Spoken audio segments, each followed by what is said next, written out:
Hey, it's Mariah. And I'm Katie, and we woke up feral. On this podcast, we have our shit together. Until we don't. So come get feral with us. You don't say that with me.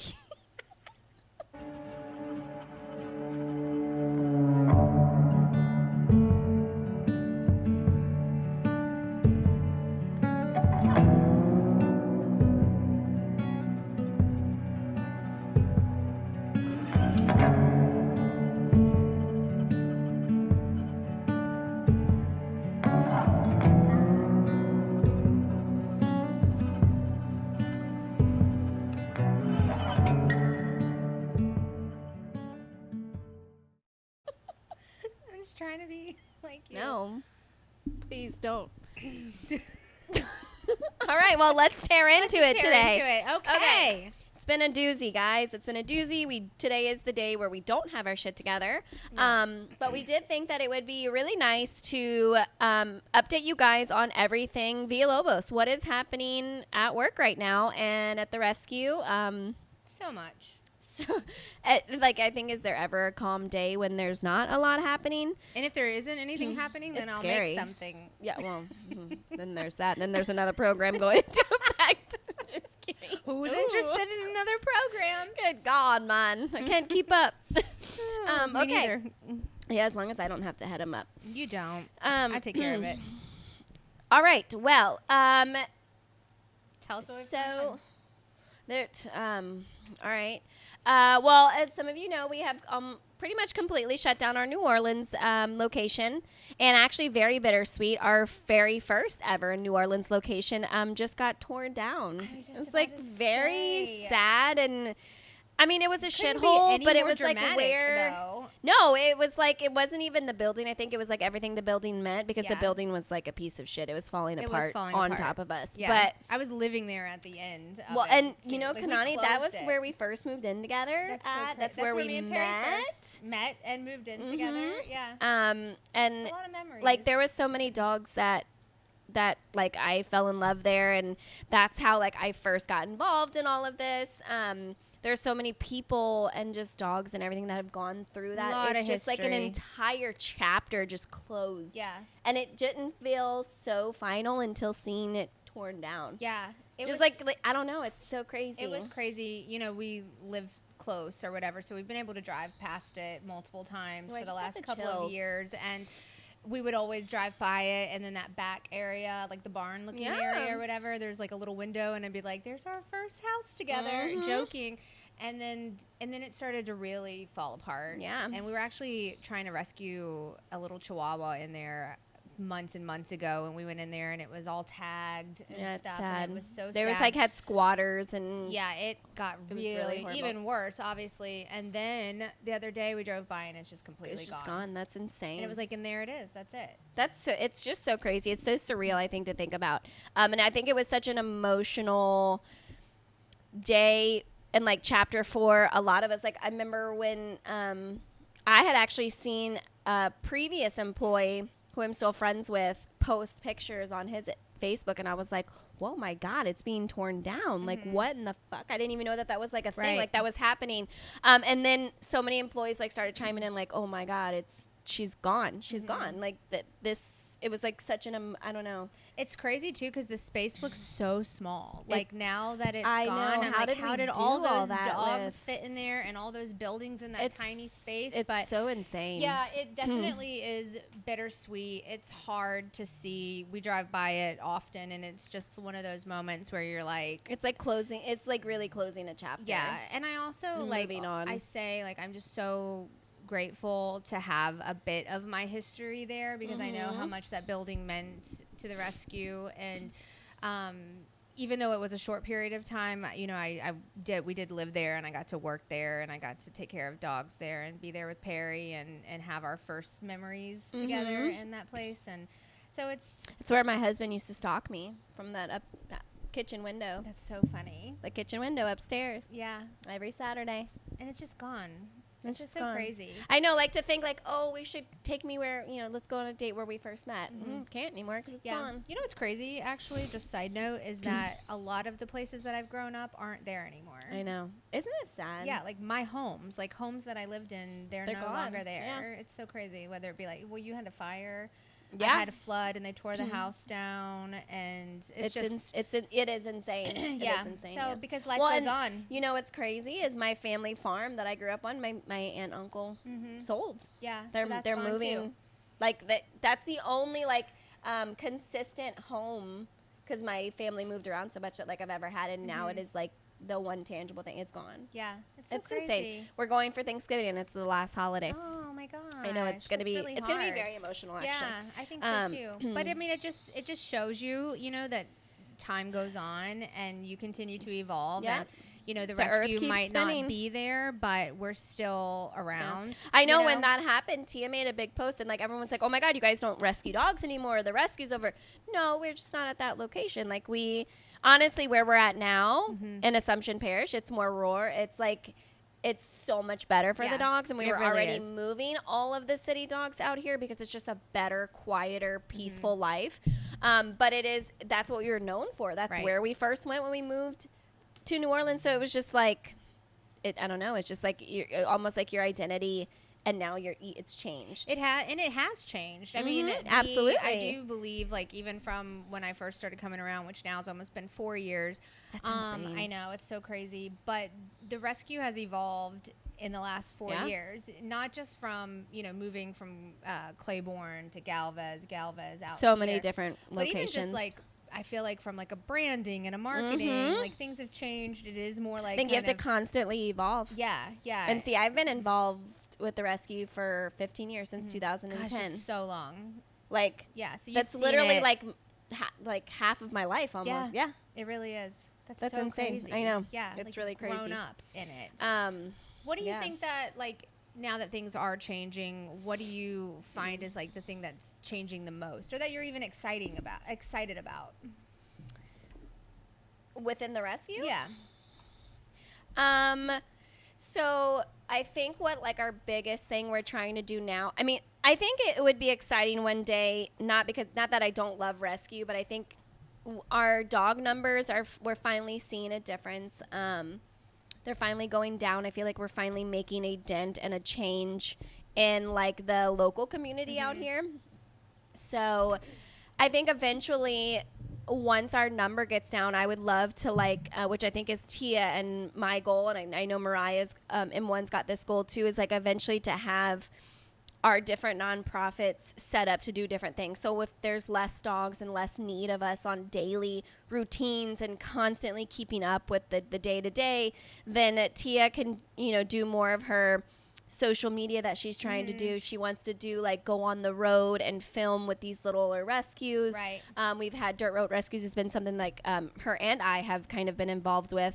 Whereas me, like my nonprofit Villalobos Healing Center will be, I want to do like community outreach. Like that's something I'm super passionate about. I'm going to school to learn vetting stuff. I already do like I want to go out and help these people that don't have the knowledge, they don't have the means, and make a difference that way. Right. And I think M1 really wants to like help, like do like women's empowerment. So I think if this rescue keeps evolving the way it is, like we'll finally be able to achieve like these things. And I think that's really awesome to kind of evolve into still rescuing and still doing what we do, but like being able to possibly do all these other things that could help so much on these other fronts. Yeah, I feel like for so long, especially ever since I've been in the picture, it's really just been about surviving. Like it's been, literally just survival. Yeah, it's been like closing one chapter and then opening another, and then quickly realizing that was not drowning in the day to day. Yeah, and it was drowning, and everything was like, now what are we gonna do? And then we had to shift, and we have to move, and then it's just been a lot, and then the amount of dogs that are taken care of, and then we have staffing, we lose people, and then so you have to shift again, and it's just constantly that, and so it's like you never really get ahead. No. So there's like so many things that you want to be able to accomplish, but you can't because you have, like you said, that 100%. And I think we still have days like that, but I I think, I mean, we're really trying to focus on transports and adoptions, and Lizzie and I like work really tirelessly at that. And the more, I think we work so hard at that, is the more dogs that we get out.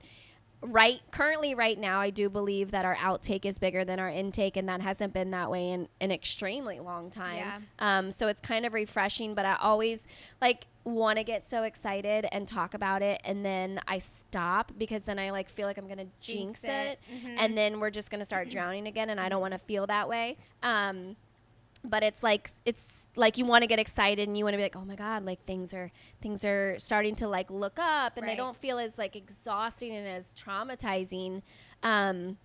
But you're just like kind of always waiting for that shoe to drop, because that's usually how it is with us. Yeah. We like take 10 steps forward and we get kicked back 15. Like I feel like that's been a big issue in the rescue and what we do. And I mean, you look around and every other shelter is drowning, and euthanasia is like higher than it's ever been. Right. And people are, depressed, and like there's no donations, because everyone's struggling right now. It's not just like people in general in their normal lives are struggling. So it's like you don't ever want to say like, oh, we might be in an okay place right now. Right. Because you just never know. No. And then it's for a lot of like people at the rescue, only a few of us really struggle with this, but it's still every day. Like, what if we don't have enough to pay the electric bill? What if we can't pay this vet bill? Like, what do you actually do in that moment? Right. It's like a constant stressor, because you have so many responsibilities. I think that's one of the biggest things for Tia too. Like, it's having so much. She's not just in charge of like, say she's a mom and she's in charge of making sure like her kids are okay. No, she has like 80, 90 employees. We have hundreds of dogs. Right.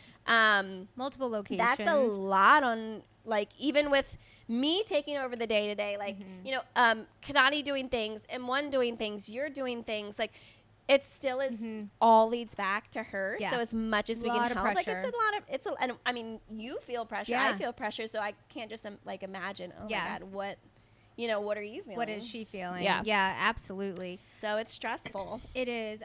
I do feel like I think we're kicking ass, though. I do feel like we're kicking ass, because we're not on TV anymore. The donations, it makes it harder. Yeah, are low, and we've had to get like super creative with how we're going to bring in marketing, and how are we going to bring in supplies or money or this or that to survive? It's hard. Yeah, and we see, one of the number one ways of doing that is with Tia on social media. And having to do that. So that's really, I think, too, where we've had to pivot completely. Yeah. When I first... We had to learn a lot of new things. Yes. Yeah. When I first started, there wasn't really a lot of social media going on, and there wasn't any lives or anything like that. Well, because I think we were spread so thin. Yes. Like, you don't have any time to do anything extra, because there's not enough hours in the day to complete it all. Right. Like, we need a village. Yeah, you really do. And I didn't realize just, like, how taxing social media can be.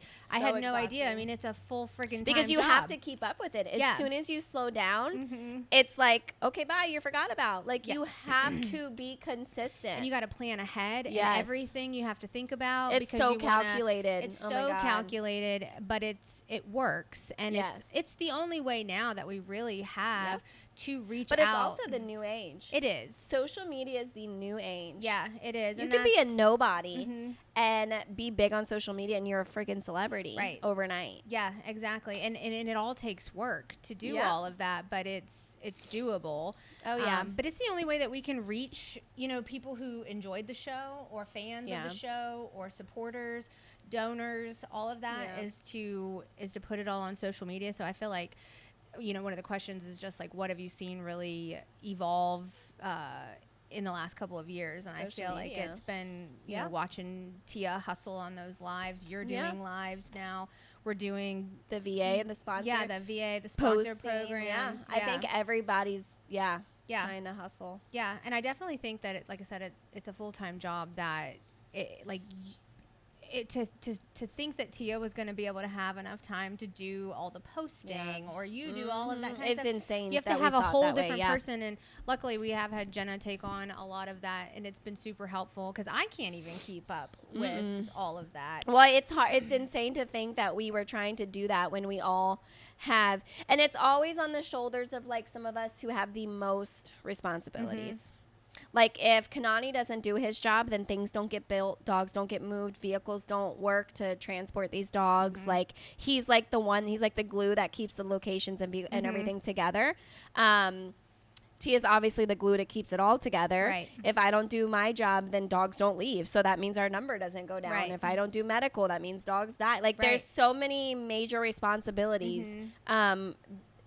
And then those people that have all of those, not that like, you know, cleaning kennels or doing the basic stuff isn't a lot of responsibility because we rely on our employees so much for every day to day just taking care of these animals so that we can do all these other things. But like for us to think that doing all of these jobs, we can add another one and stay on top of it. There was no way. Literally insane. No, it's why like what that why it's was too that much. Thing? Yeah, and that is honestly. But we why had no choice. Like, there was no choice. We Right. weren't very good at it because we weren't balancing shit very well.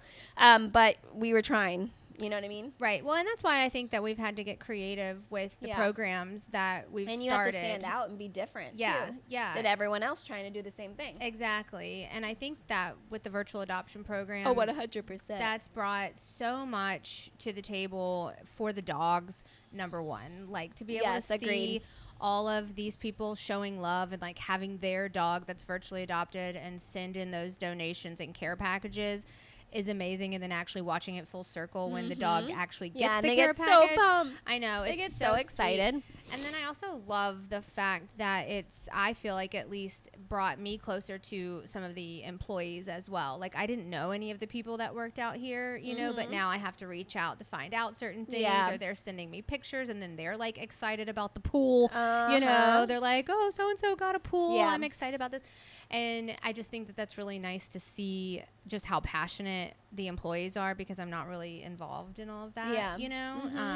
So I think that program has definitely helped, obviously. At all angles, I mean, bring money in, but then help the dogs and and it employees. like boosts some morale, too. It really does. Like you get to see lots of good things, you know what I mean? Yeah. And like kind of changes up the routine, too. Like, oh, this dog got this huge box of all this stuff. Let's carve out 10 minutes and go let him dig in. Like it just breaks up the monotony a little bit too. The thing that you created, I think, was a huge. We created. Well, that was your idea. I just helped get it out on the table. But it's like it's literally the equivalent of, hey, like my kid has too many toys for its birthday or for Christmas. Can you just buy experiences? It's literally an experience for the dog. Right, and it has been amazing. And Perry just finished doing Amara's yesterday, and I've never seen. Oh, I've been waiting to see that one. Yeah, I've never seen that dog really out in the open. She's and great. Everything. She's and great. She's amazing. She's amazing. It really showcases some of these dogs that maybe you've only seen the pictures on the website. Well, you can also see almost not necessarily real time because it's a video, but like you can actually see them experience something and how they take it, and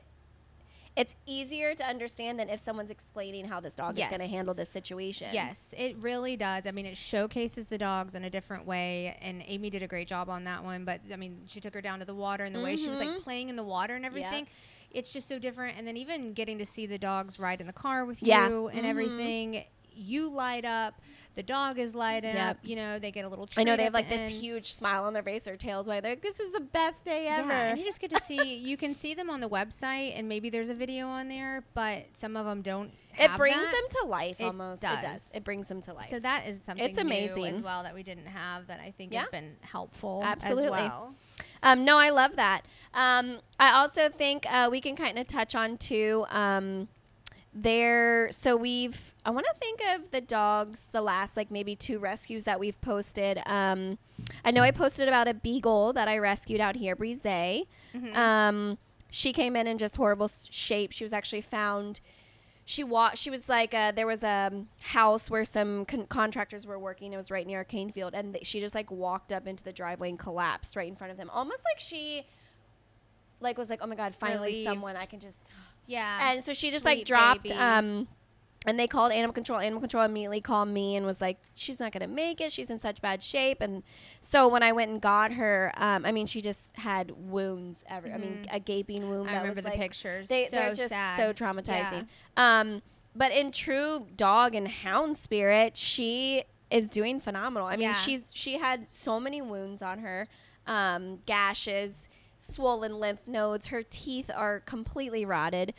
She's got heartworms. She had like so many patches of hair missing and like masses. She was literally just like a textbook mess.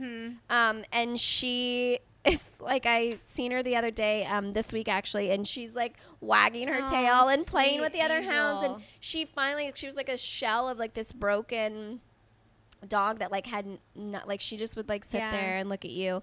And now she like gets excited and she prances and she plays with other, like, it's just crazy. She's doing amazing. For anyone that has followed her rescue, like, she's doing awesome. So great. All her superficial wounds have pretty much healed. We're going to be doing heartworm treatment soon, and then once she's done with that, we'll get her spayed. She needs a dental, so she's got a little bit of a long way to go.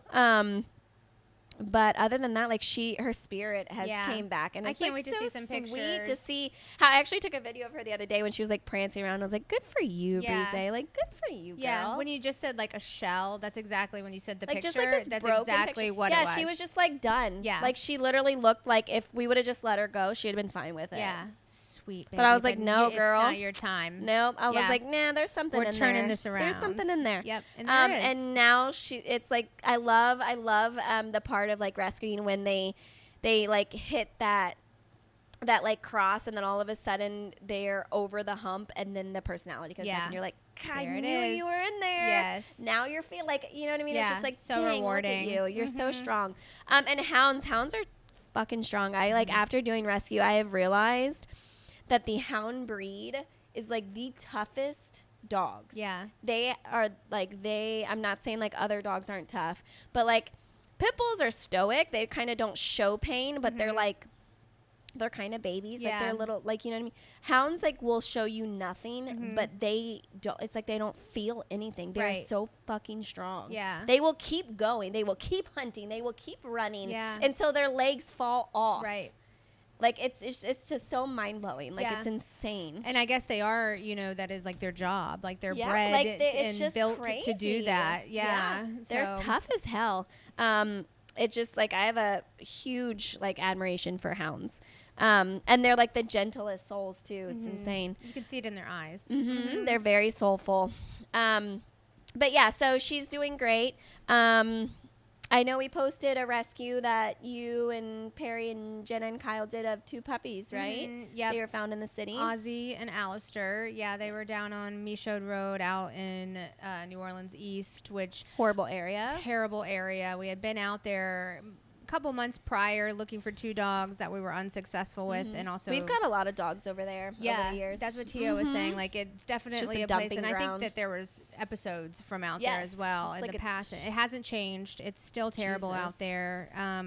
They dump dogs, dead dogs in bags. It's a terrible situation. But with this particular rescue, the DOT guy, same DOT guy from before, you can just tell he's a dog lover. Oh, 100%. And he immediately reached out and said he found him. It was super easy. They were out there. They were in the tires. Like, rescue me. Yes. Puppies. And oh my God, I fell in love with one of them. Is a spotted little angel. Yeah, you love a spotted thing. Love a spotted dog. So might be thinking about bringing that one home. We'll see. But yeah, Ozzy and Alistair, they're both doing well. And that's awesome. I believe they'll be coming out tomorrow, and you'll be doing some work with them. Yes. We're going to work on some socialization and do some puppy stuff. It'll be fun. I'm excited about that. Well, that's awesome. So I think those were the last 2. I've gotten in dogs here and there as well. I actually just got a purebred Aussie, Australian Shepherd, if anybody likes Aussie. He's super sweet. He was an owner surrender. But as far as like rescues, I think those were the last 2 major ones. Yeah. But I guess any other updates? You did say you were talking about how our adoption rates are higher not coming in or going out and coming in, and I've been seeing that with being able to make those announcements. So we do have a lot of adoptions. Yes. Now there's it's like we get dogs through animal control out here, a lot, and I just take them in and roll with it. Last week, was it like Wednesday or Monday? I got 6 dogs in. I didn't really talk about that. I think you briefly mentioned that and then disappeared again. Was I because I was stressed out or I didn't make something or I did something. Yeah. So I mean, don't get me wrong, we get dogs in left and right, but I do think between our amazing transport partners, we have a really amazing Coco's Heart Transport in Wisconsin. They're absolutely amazing. They take a lot of dogs for us, almost monthly. Our adoptions have been really great. We have a few foster homes. One thing I think that truly keeps us in the game is we have a lot of like reoccurring adopters, like repeat adopters. So like I have a couple that has, God, I think they're on like their 5th beagle from us. Right. Her name's Janae. Like they just keep coming back. Yeah. They love it. And I'm like, you are keeping us and like surviving. Yeah. You're not understanding that. Right. Like, we had an adopter take a puppy. It was like her 3rd dog from us. Right. So all these, we actually have, a dog named Daffodil might be going to a home that used to have a dog named Grayson that we had years and years. This is like a dog that was with us like back when they first moved here. So this was like many years ago. Grayson was like the perfect dog. But like that is one thing that we keep seeing. Like our adopters are very loyal. We're doing something right. Yeah, they're like, we would rather keep getting, you've matched us up every single time to the most perfect dog. And like, yes, don't get me wrong, we make mistakes like everyone else, but we have so many steps and we have so many things.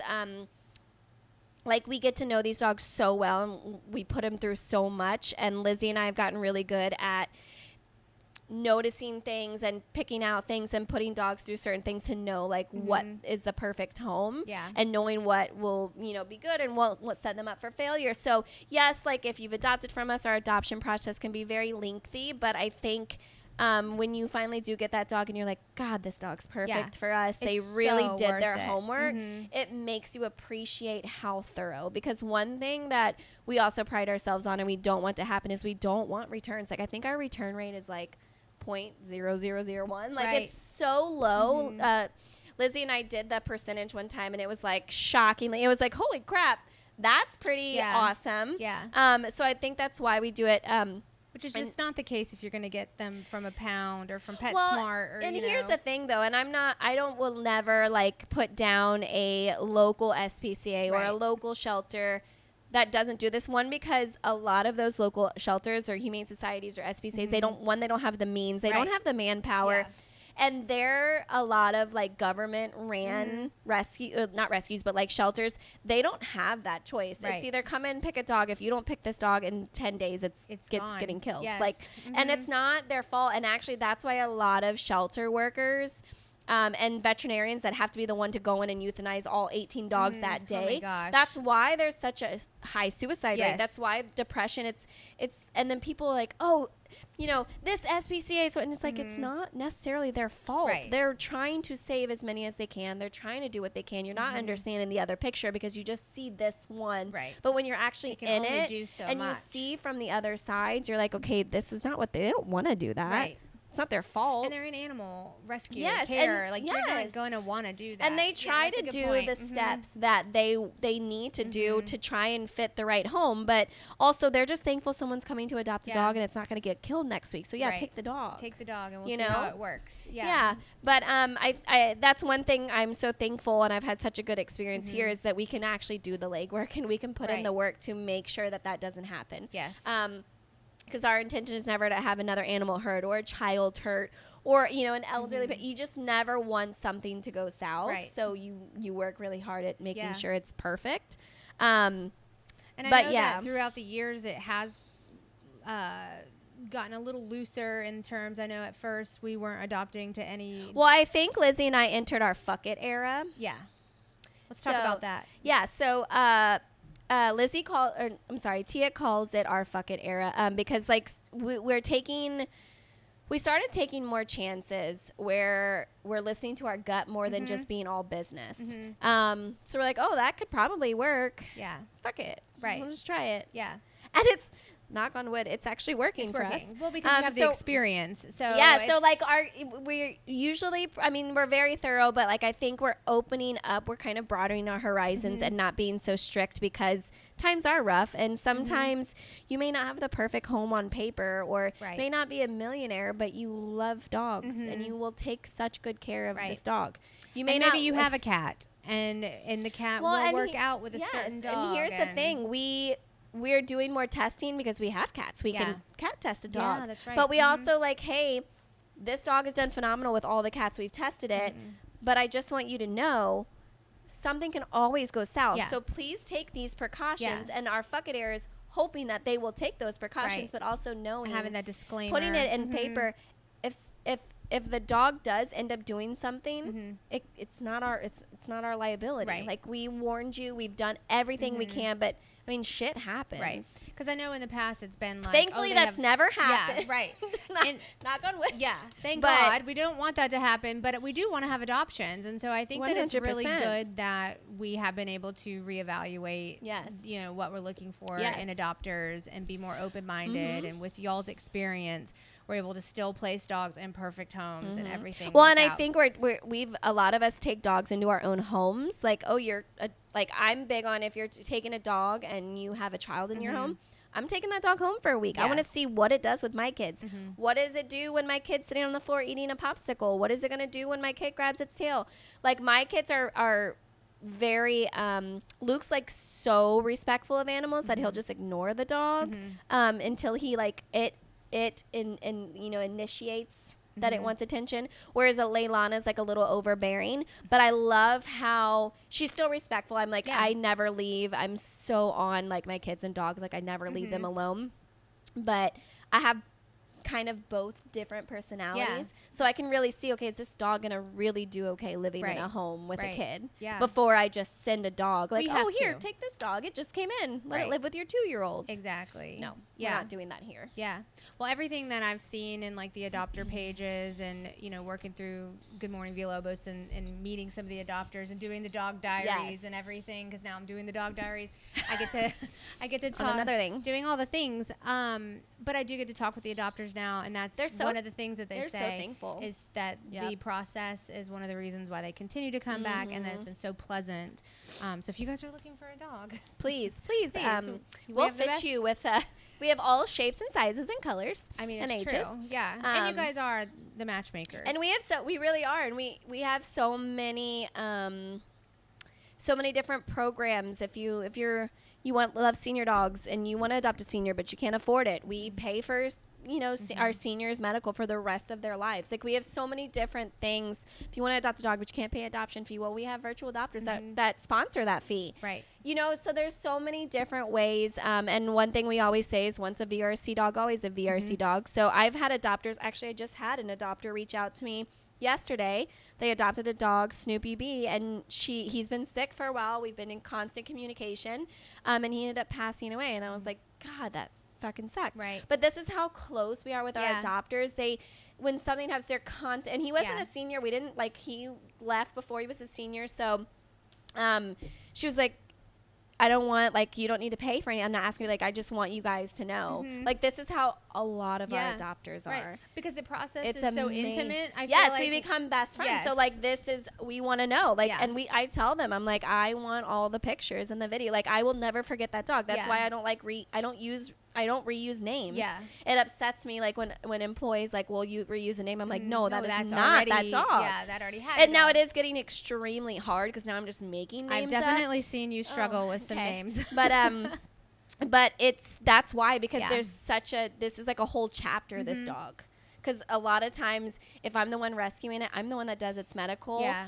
I'm here for the entire evolution of this dog. So, it's very personal. Yes, you can't rename. It's family. You can't use that. Yeah. So it's all full center. I love when they reach out. I love when they update us. And it sucks when it's something negative, but I love to be a part of it till the complete support. end. Yeah, and I've had so many adopters like send me videos. Oh, when so and so we were watching your episode and they heard your voice and they jumped up on the TV and I was like, God, and you know that's you know, and like they'll send me the video and I'm like, oh my God, I loved him. He was my favorite. Yeah, but it is very sweet. You get very attached, very connected. Yeah. I think that says a lot about what we do and how important it is. And like I can cut people off, but I'm not cutting a dog off. I ain't cutting one dog off. No. That's for sure. That's, you know what's weird though is I never remember like, this is horrible, but like a new employee will start, it takes me like a month to remember their name sometimes. A dog will come in, I'll immediately name it and I'll never ever forget that dog's name. Yeah. Or its story. I love that Like so I remember all of that. Yeah. You do. When I first I came out and, I mean, obviously we've known each other for a long time, but we didn't have like a friendship yet. And I remember, what was it? Or was it when you were looking for a dog and you came out and met a bunch of dogs, maybe? No, it was something else. Maybe you sent me a video or something and then you were doing medical on all these dogs and you were going through a list of all of the things. You knew every dog's name, everything about them, all of the things, all of the... That's also my job. And it is, but it was just like... You didn't have to blink an eye to have that information. It just came off the tip of the tongue, and I was like, that is impressive. You know? Oh, maybe when you were filming me doing vaccines. That's what it was. Yeah. Because I like to give a tidbit about the dog. Yeah, and I liked that, and I was like, everyone always says, like, when my van pulls up, every dog pulls to it. Yeah. My mom drove my van. She comes. I know. Yeah. And I'm like, God, if I ever need a confident boost, dogs love Driving me. That van right down the center. The people may not, but those dogs love me. My mom drove my van the other day, and she pulled in, and all the dogs stopped. Like you can ask every employee, they'll stop in their tracks, and they'll just wait till they see me. Yeah. Well, like, I guess she got out, and like the dogs were like, like. This woman. Yeah. Never mind. Everybody back to the kennels. Return to new places. But no, they love everyone. But they that's I think so it's because funny. I do a lot with them. Do. I'm constantly doing their medical, so I'm messing with them. I'm taking them in the car to the vet to doing testing, like wherever. So it's just adoptions. I'm like involved. I'm a very like you're the main person in their story. So. Yeah. And I think a couple of them, like a dog named Sorrow, is extremely attached to me, but also rescued him like when he was like literally at the end. Like that's, I think a lot of people don't understand. It's not that they just love me. It's that I was that one thing that like changed their life. I was like there for that moment. Right. So a lot of these dogs, I am the one that kind of main one that rescues out here. So I'm always the first person they meet. So dogs don't forget you. They don't. No, how beautiful is that? I know, it's pretty. Maybe you could learn a little lesson. That's like my goal one day. I'm like, my goal is to like be the person my dog thinks I am. I know. I'm not. Or the person your dog is. Like they're just unconditional love and just everything. Yeah. I could talk about dogs all day. I know, I feel like we do talk about dogs all day. That's why the podcast is actually nice, because we don't talk about dogs. I know. But now we've started talking about dogs. So here dogs, and more dogs. Well, we know everybody loves hearing about what we have going on. So yes, and I think maybe we talk. I kind of want to like update on like some of where like kind of everyone's at these days too. Kanani and I are still manning the ship out here. You and Perry are in the city, kind of really, you're diving in on all the social media stuff. Yeah. Perry's doing all the production. Yeah, he's doing all the production to the social media stuff and like the new episodes and everything. And one manages a location out here and does a lot of, like, she kind of is getting into like the videos and stuff too. Which she's doing a great job of. Yeah. I'm loving all her videos. And then Tia's still manning the main ship. Yep. Mo's kind of overseeing our Texas location now. Lizzie is fully in New York now with her family and the kids, but she is still helping with adoptions. Training. Answering questions, doing anything she can remotely.